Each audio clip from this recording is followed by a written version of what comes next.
Welcome to Recaply X, your movie recap in a flash. We bring the drama, the action, and the twists in minutes. The series begins with Sydney walking down the street, her body drenched in blood, talking to herself and saying that the diary is the reason for everything that happened. We go back in time to Sydney getting off the bus to school. Sydney is a normal, ordinary 17-year-old girl, not special in anything, which is why she's almost invisible at her school. No one notices her or cares to get to know her. The idea of keeping a diary comes from her guidance counselor, because Sydney often loses her temper and has become excessively irritable ever since her father committed suicide last year. She even once cut her hair for no reason. The guidance counselor asks her to write anything and everything about her life in the diary, as if she's talking to herself. Sydney doesn't have many friends, just one close friend named Dina, whom she met when she first moved to the city.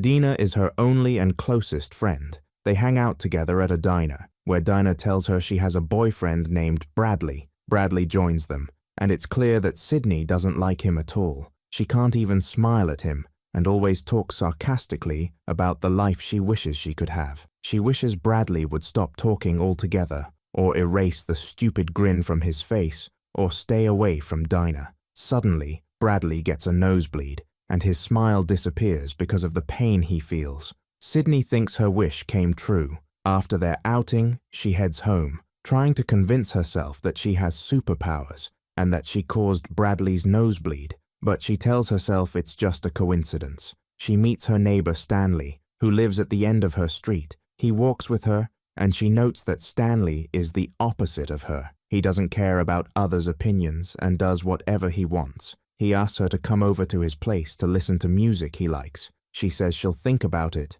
and will let him know her decision later. She arrives home, where she lives with her mother and younger brother. However, she doesn't feel happy or comfortable there. Her mother annoys her by constantly asking her to do things she doesn't like, such as looking after her brother or helping with work. Sydney feels obligated to obey her mother to avoid arguments. Her relationship with her brother is better than with her mother. She can talk and joke with him. Her brother tells her he plans to design a superhero suit to defend himself against a bully named Richard if he tries to pick on him. Sydney reassures him that if Richard bothers him before the suit is ready, she'll deal with him herself and protect him since their father committed suicide in the basement a year ago. Sydney never talks about her father's death with her mother, but she feels a deep anger inside whenever she thinks about him. One night, while sitting alone in her room, she suddenly notices a crack in the wall. The next day, she tries to hide the crack by covering it with furniture.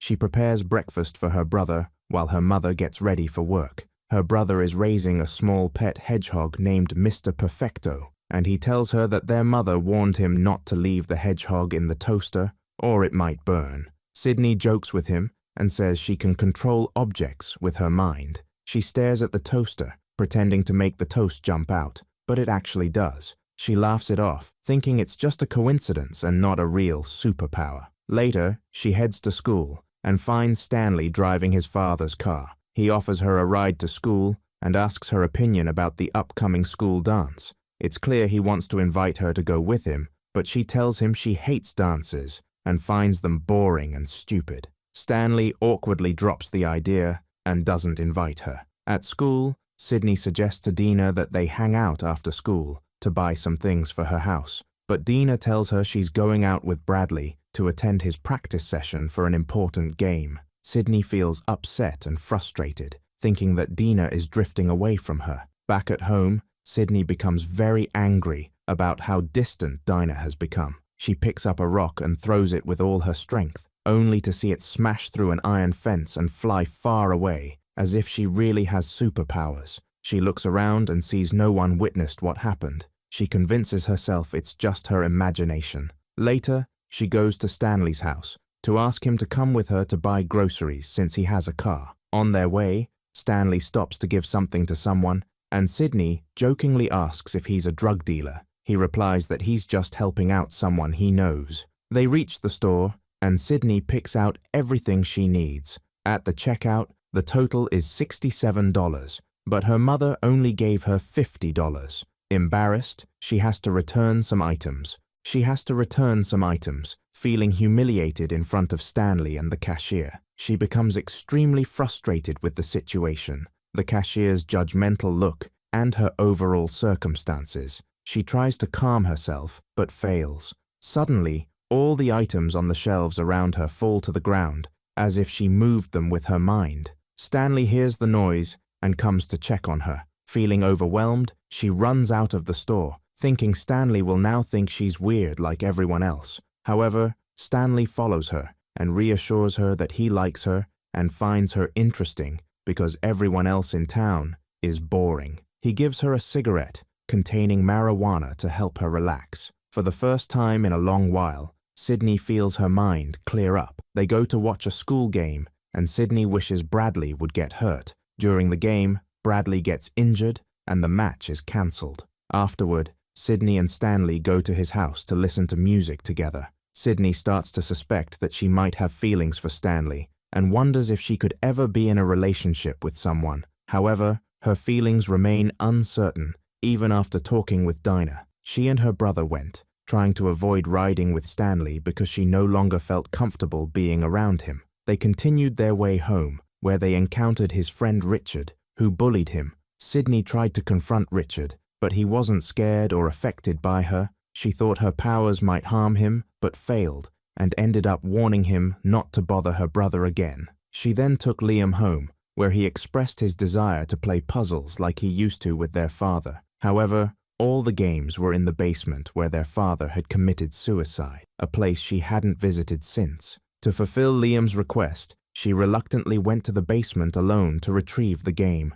Being there reminded her of her father's death and how he left without leaving any message or explanation. She became increasingly upset, causing everything around her to shake violently. Suddenly, she heard Liam screaming and rushed to him, finding him holding Mr. Perfecto in his hands, saying it had died all of a sudden. She blamed herself for its death, believing her powers were responsible. She wrote in her diary that she had killed the pet because of her uncontrollable powers. They buried it together, and later she went to her room, thinking about her father. Suddenly, everything around her started flying in the air, crashing against the desk and floor. She wrote in her diary that she indeed had superpowers but couldn't control them. She believed it was all because of Bradley's influence, and blamed herself for what happened to the pet. Afterward, she went to Dina, who invited her to a party. It was supposed to be an event Bradley would attend if he hadn't been injured. They helped Dina choose a dress, and Sydney was shocked to see Dinah planning to go in an outfit completely unsuitable for the party's vibe.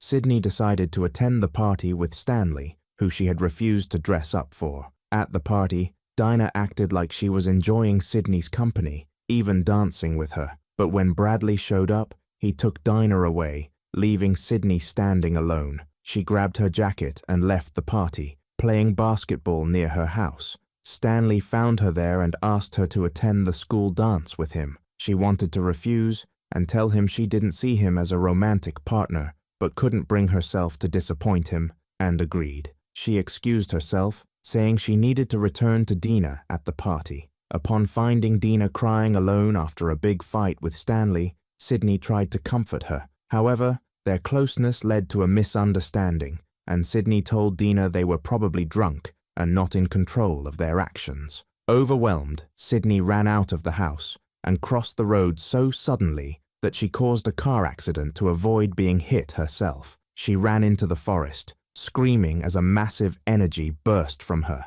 destroying everything around her and uprooting trees. The car involved in the accident turned out to be Stanley's, and he witnessed everything Sydney did. She tried to cover it up, claiming the trees were already like that when she arrived, but Stanley told her he saw everything. She became upset and made him promise not to reveal her secret to anyone. Sydney then went to an abandoned watchtower in the forest, a place she liked to visit when she was upset, and wrote in her diary about how her powers were growing stronger and harder to control. She returned home only to wake up to an argument with her mother, who accused her of neglecting the house while she worked. Sydney retorted that her father wouldn't have made such demands if he were alive. Her mother reminded her that she wasn't the one who had died and asked her to help take care of her brother, so she could work more and provide for them. Sydney stormed out after the fight. At school, Sydney tried to avoid Dinah after what happened between them. Stanley chased after her, insisting on talking about the previous night. He told her he had read about superpowers and believed they needed to explore the extent of hers. He provoked her in the school lab, causing everything around her to move, and she ran to the bathroom, afraid of losing control and hurting others. While in the bathroom, she calmed herself by thinking about her brother Liam. Dinah followed her to check on her, saying she noticed Sydney had suddenly left the lab. Dinah assured Sydney she and Bradley had reconciled and were back together, wanting to ensure there were no hard feelings between them. Sydney told her everything was fine and that she would forget what happened the previous night. Later, Sydney went home and reflected on Stanley's suggestion to learn more about her powers. She went to the bowling alley where Stanley worked and told him she was ready to listen to his theories. He asked her to try knocking down a tower of cans or making popcorn pop using only her mind, but she failed. Stanley asked why she had been in the forest, and she confessed she had done something she regretted with someone, got angry, and lost control, causing the incident in the forest. Stanley realized her powers were triggered by anger and tried to provoke her by commenting on her dysfunctional family and her father's suicide. This angered Sydney, causing the bowling balls behind her to lift into the air and fly towards Stanley. He was thrilled to see his theory proven, but upset Sydney, who told him she could have killed him, and left. The next day, Sydney had an exam at school and wrote in her diary that she needed to remain calm and composed to avoid hurting anyone. She saw Dinah trying to help Bradley cheat on the test, but the teacher caught them and punished them both by failing the exam. Sydney got upset and spoke to the teacher inappropriately, so Stanley joins her too, and also throws books on the floor so that he can be detained with Sydney after school, and he renews his detention in order to be detained there and be late to go home. A new one named Jenny cleans for them. She is known to be crazy and was in a rehabilitation center. Jenny prefers to talk to Sydney until she gets upset because of her bullying. She leaves before she gets angry. She quickly gets up from the place and goes to the school library. She stays alone for a while, and then she runs to Stanley and asks for his help immediately. He goes with her and finds that the whole library is destroyed because of her strength. They say that the problem is not in the library, but in the camera that recorded everything and the storage unit in the principal's room. They think about how they will enter the office, and its key is with the principal, but he says that the spare key is with the cleaner, and that they need a third person to stay with them to lure the cleaner so that they can steal the key from him. So they come to Diana and tell her that they had to bring the recording before the director sees it. So with luck, she helps them and is able to take the keys from him,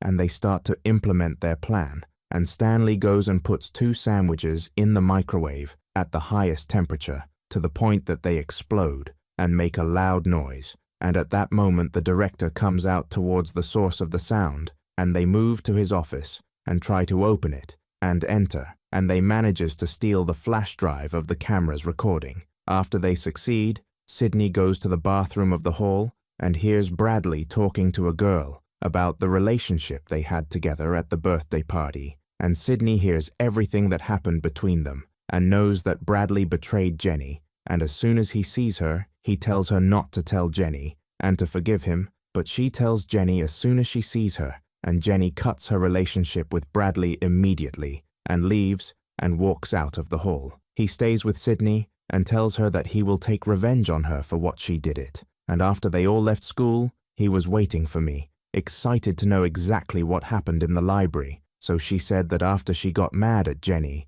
she went and sat in the library, alone, and suddenly the lights started to turn off and on by themselves, and she felt that there was someone with her in the place who was the reason for what happened to the light, until she got very angry and couldn't control her nerves, and all the bookshelves around her fell, and she said that she was sure that someone was watching her, and she wished she knew who it was, and they played the recording and kept watching it. Maybe they would find someone who was really watching her, and she didn't go crazy and imagined that she was being watched, and she didn't find anyone in the recording. But the feeling that someone was watching her was still with her, and she wrote everything that, but the feeling that someone was watching her was still with her, and she wrote everything that happened to her in her diary, and she went to school the next day and found out that an investigation was opened because of what happened in the library, and Bradley came to her and told her that he would make her regret what she did, and that Dina his will not leave her, and he is threatening Sydney to get out of his way. At that time, Jenny is looking for Sydney to ask her about the truth of what happened in the library, because this does not look like a library destroyed, because two people had a relationship in it, and that there is something she is hiding, and Sydney cannot tell her what happened, and this bothers Jenny more than her, and she gets upset and annoyed with her, and Sydney remains preoccupied with us all day, and does not listen to anything Stanley says to her, until she tells him that she is not interested in what he says, and is not interested in coming with him to the school party at all, and it is better that he looks for someone else instead, and her words are so silly that they hurt Stanley and make him get up from in front of her, and she returns home to find her brother hit in his eye by Richard because of what she said to Richard, and he holds the days responsible for hitting him, and thus she takes the blame and says that she became a bad friend and a bad sister in one day, and she does not find a place in the house to rest. There is only the basement, and she says that her father must have left a message for her, even before his death, and about her ability, or the reason for his death even, and she keeps searching in the place until she finds a locked iron box in front of her, so she wants to open it with her strength until she succeeds, and finds in it her father's army uniform, and in it his ID chain, and she finds her mother came down to her and asks about what she does with her father's things, and Sydney tells her that she wants to know what these things are, so she wanted to tell her everything about her father, and that he was a volunteer in the Navy, and after everything he saw about operations that were in front of him, or that he carried out, he started to change as if he lost his soul, and started to act in a strange way, and there was someone watching, and she feels that her father went through the same stages as her now, and that the last operation he carried out in the army was a chemical explosion, and all the people present and the residents died in the area where her father was, and none of them knew how he was the only one who lived until he committed suicide and hanged himself to rest, and Sydney almost knew that the power she has is due to the chemical explosion that happened to her father, and it was transferred to her in a way she does not know, and she quickly goes out to write everything she knew in her diary, but her bag does not disappear, and she is sad that she lost it. And the next day comes, and Sydney has two choices in front of her. Either she surrenders like her father, and her end up like him, or she resists and accepts her truth, and does not care about the opinions of others in order to continue life and live with her brother and mother, and she thinks that she is living her life, and she is hit by Richard, and after that she goes to her school and finds that Dina is sorry for her, that she got involved more than necessary in something she does not want to talk about, and they reconcile, and Sydney told Dina she had broken things off with Stanley, deciding they were better off as friends. Dina suggested they go to the party together, since neither of them had anyone else to go with, and each one goes to her house to wear the best clothes she has. Both of them head to the party. They are very happy to be together at the party. Sydney enjoys the party and sees Sydney in front of her, dancing. She says that she loves him as a friend and not as a lover. He asks her if she came with someone. She says she is with Dinah, her friend, instead of sitting with her and not being at the party. After fixing things, she goes to Dinah and dances with her. Suddenly, Bradley grabs the party mic and starts talking about Sydney, who ruined his relationship with Dinah. He says she has notes written in which everything is detailed, and that she destroyed his relationship with Dinah because she loves her, not as a friend. That's why she was trying to separate them, not to mention that she is a hated person because no one likes her or obeys her, even her mother, who always argues with her, and her brother, who was the reason her friend distanced himself from her. He tries to protect her, but Bradley beats him and continues his speech. He says the only person who was close to her was her father, who couldn't stand her and eventually committed suicide to get rid of her. At that moment, Sydney reaches the peak of her anger. She keeps talking to herself, hoping he would stop and not say anything more, because she can't control herself. She remembers all the moments she used her power until she manages to blow up Bradley's head in front of everyone. No one knows the reason for what happened, and everyone flees the party. Sydney is drenched in Bradley's blood and keeps walking in the street, shocked, running towards the forest. She climbs up the observation tower and decides that she must stay away from everyone and live alone so as not to hurt anyone close to her. But she finds a cloud of smoke behind her, and a man forms out of it, his face unclear, telling her that she is now ready to join him. If you liked today's video, don't forget to like, subscribe to the channel, and activate the bell to receive all new updates. See you in the next